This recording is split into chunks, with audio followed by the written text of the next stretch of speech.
From massive blowouts to a couple of big bags of goals and one epic finish at Adelaide Oval as the Pies do it again. We'll dissect all of that and more. This is Access All Areas, thanks to Crypto.com. Smother was brilliant. Pepper, can he get boot the ball? Yes, he can! Towards Curnow! Ashcroft out of mid-air. Oh, you are kidding me! My God! Something unbelievable from the kid. It's another Collingwood miracle. Happy Monday. Great to have your company. Damien Barrett and Matthew Lloyd are with me as always. Good morning to you both. Morning, Matt. Huge news. We are going to get to the footy in just a moment, but the big news this morning is that Andrew Dillon will be the new CEO of the AFL. Gillon McLachlan's replacement finally announced, and there was a press conference this morning at league headquarters. It was excitement, it was relief, and there was trepidation as well. It's a massive job and it's a massive responsibility. But to have Richard and the Commission entrust me with that responsibility means a lot. So it was a mixture of everything, Tom. But right now I'm really excited. I'm just humbled but proud to be here and to have this great responsibility. So, Damo, as you mentioned on AFL Daily this morning, huge news.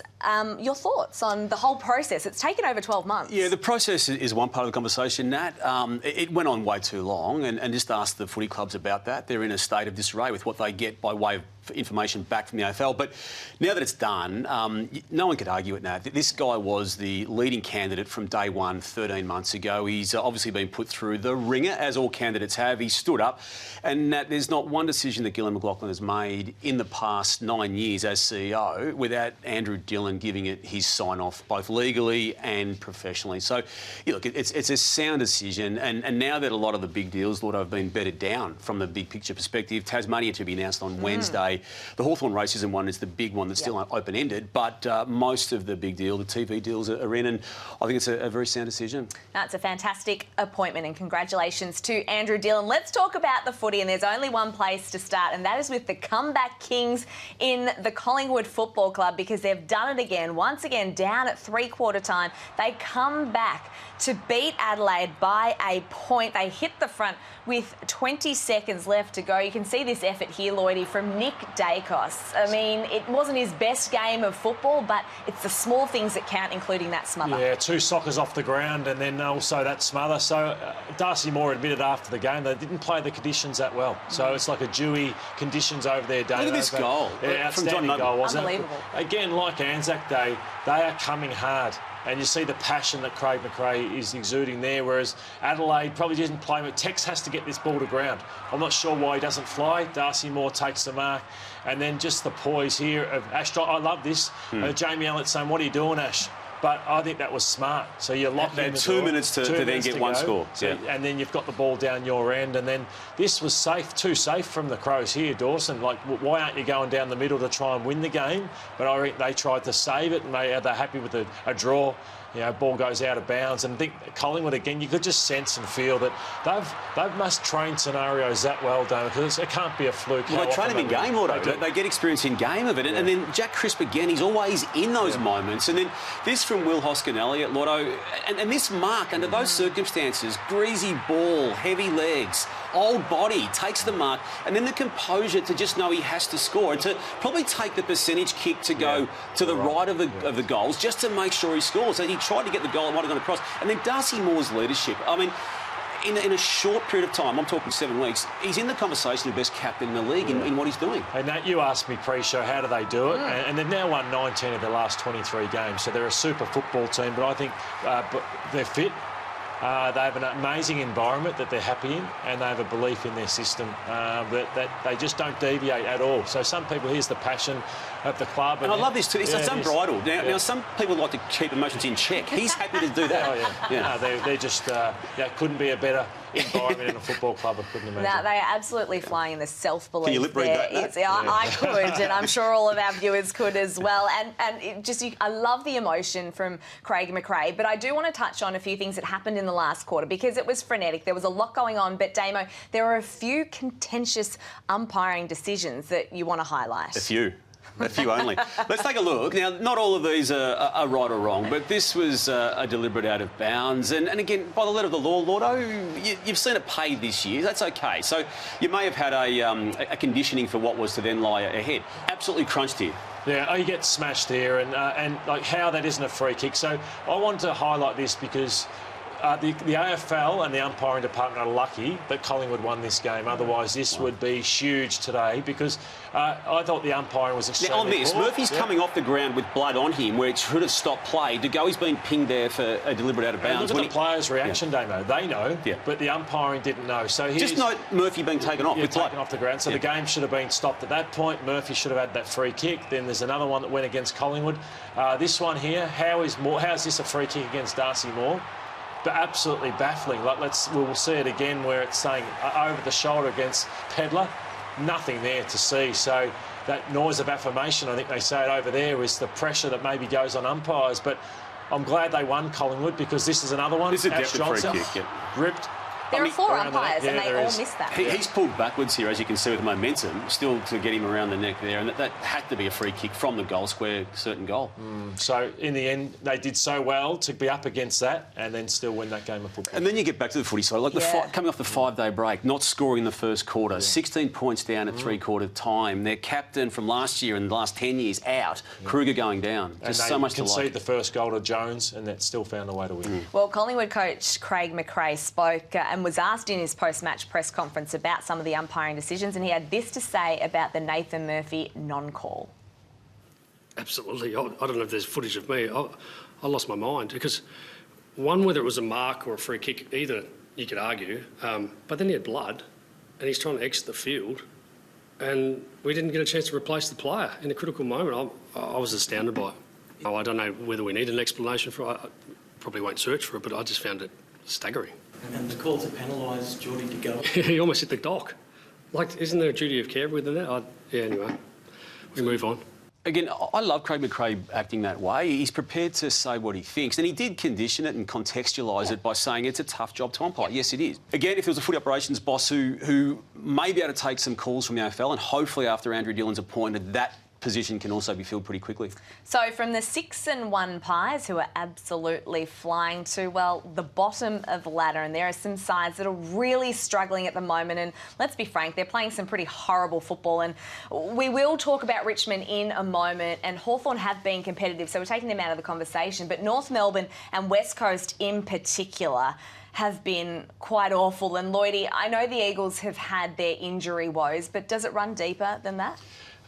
Well, I think so. I think, and I've been part of a few seasons at Essendon where you get to round 7, and when you're in this position, it makes it the longest year of all time, and coaches start turning to youth, and you start to feel that the winning isn't that important, and then the senior players get disenchanted, and it's just so early for all these clubs. So Richmond and Fremantle, you hope, can turn things around. The other three, it looks pretty tough. Hawthorn, at least, have been half competitive compared to North and the West Coast. Just to give it a context too, Fitzroy, in its last 2 years of AFL life, its last 39 games of football, they won 3 of 39. Yeah.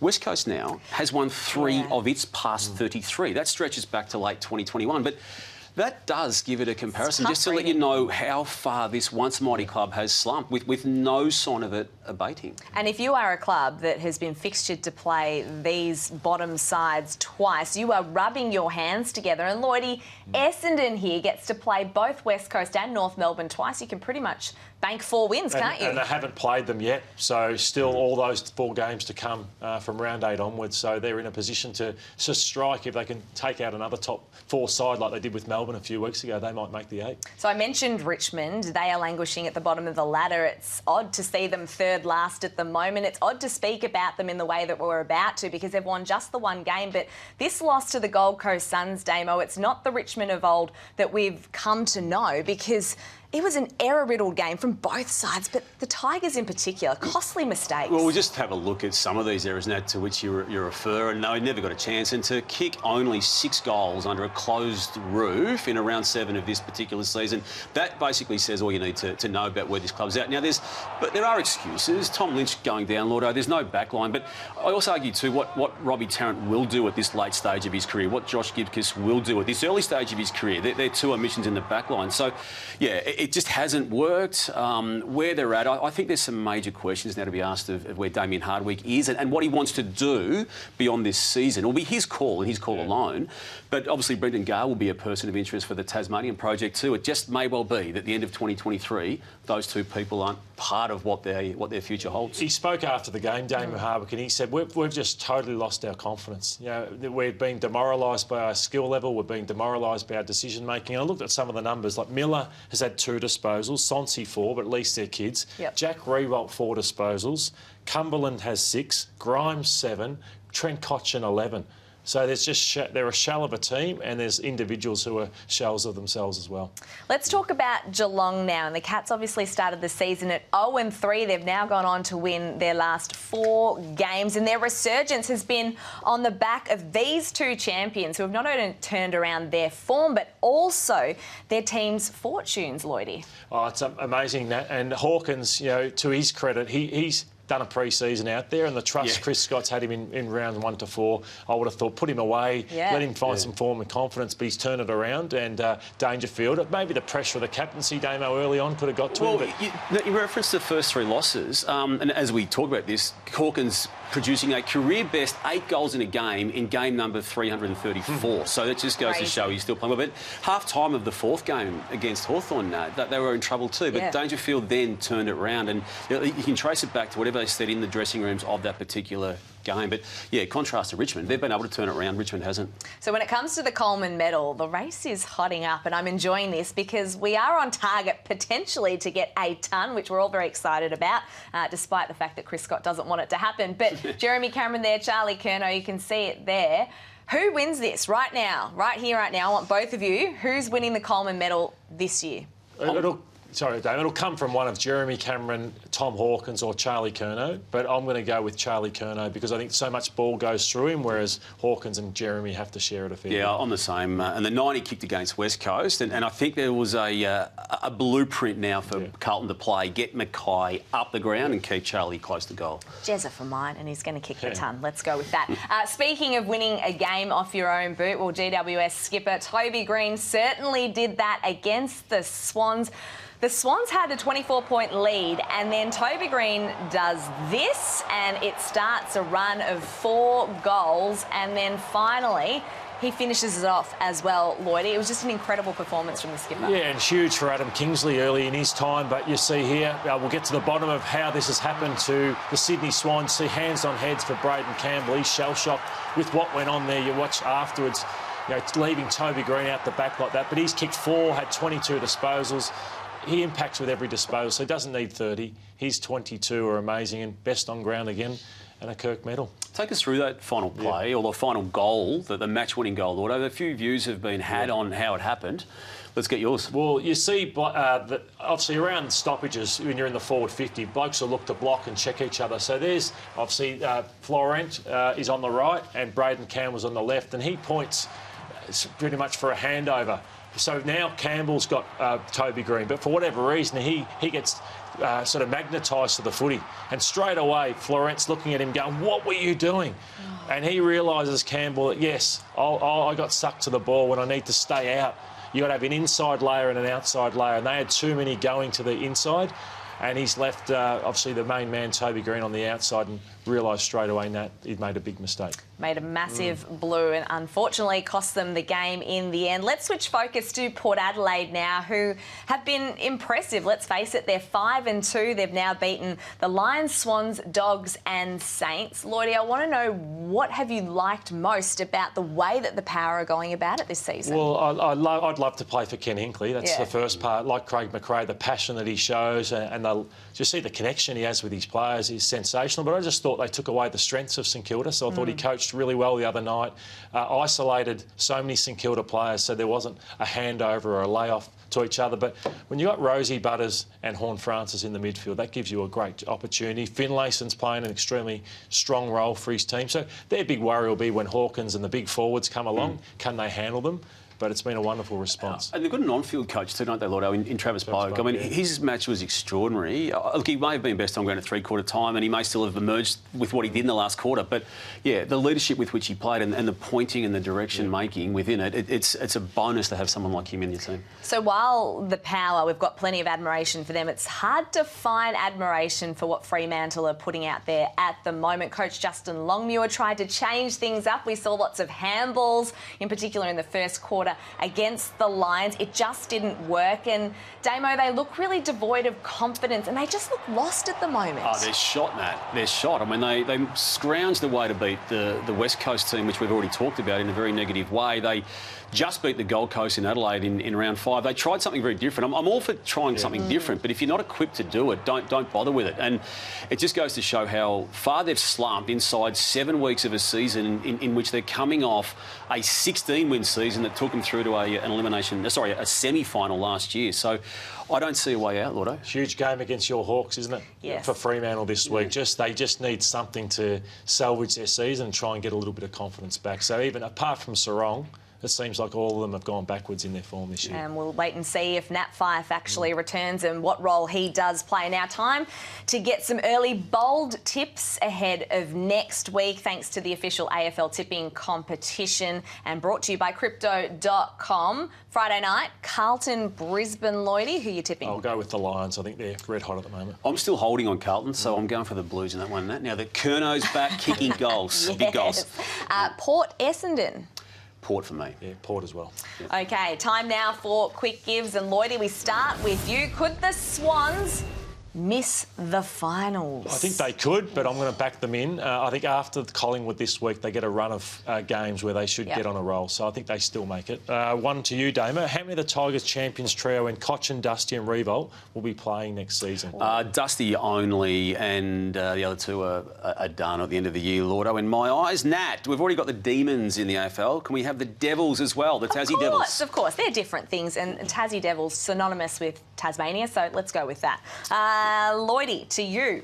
Come September, who will be the two key talls in Melbourne's attack? Vaughan Royan, McDonald, Brown or Shackey? Not Shackey, so it's out of the other three. So I'll say Van Rooyen and Tom McDonald, a bit more mobility, and Benny Brown misses out. Damo, to you, what is a pass mark for Carlton this season? To make the finals, win a final or top 4?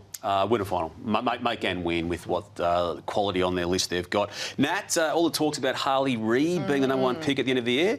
Who is going to be number 2? Well, if you watch Gettable, which is fantastic on afl.com.au and the AFL Live app, the talk is around Zane Dersma, the younger brother of Xavier at Port Adelaide, and Nick the Wizard Watson, who is my kind of player, small, pocket rocket. Absolutely love the Wiz. Make sure you check out Gettable for more on the draft and trade. Lloydie, if you can pick only one player, who would you be taking out of Ben Mackay or Tom De Koning? I'll take Tom De Koning, even though he's playing VFL footy at the moment. Got concussed on the weekend. But Ben Mackay, you feel sorry for him. He's played 55 AFL games, 7 wins. So it's tough, isn't it? It doesn't give you a great chance when you're full-back in that side. But De Koning for the future of it. And Damo, is this the clubhouse leader for goal of the year? Here's Will Ashcroft.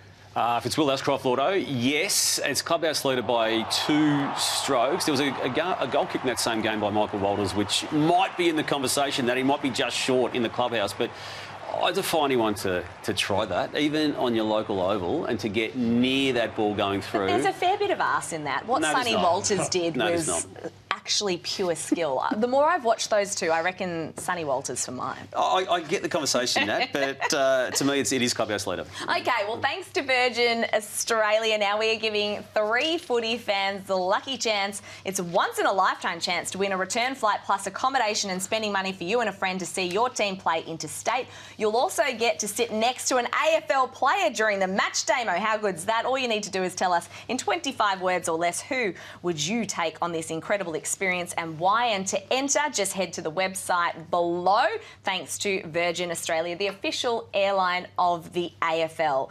But it's time now for our Crypto Brave Play of the Week. And we saw the West Coast Eagles get absolutely pants, but it's good to see the former skipper and Shannon Hurn putting his body on the line like that, Lloydie.